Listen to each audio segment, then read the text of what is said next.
Okay, I got a bucket here, and I was trying to figure out how to make a chop bowl and attach it to my squat rack, because I looked at them online and they're very expensive. They're like, the cheapest one I found like 70 bucks, and I saw another one for 140 bucks. So, and then I'm always knocking it over and stuff, and it gets in my way, and so I was trying to figure out how to do something with it.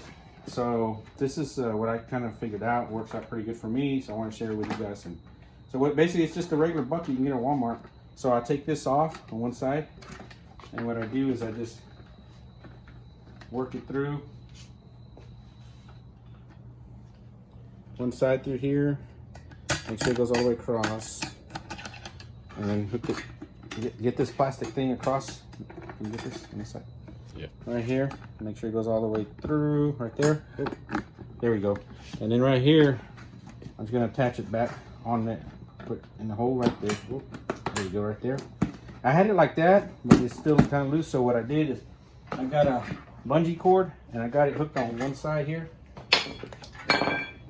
And then I just bring it across here, and just got it hooked up across right there. And that's real secure right there.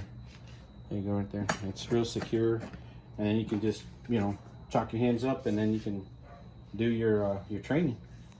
And so it's a cheap method, and doesn't cost much. You can get these buckets at Walmart probably. And there you go. It's pretty secure.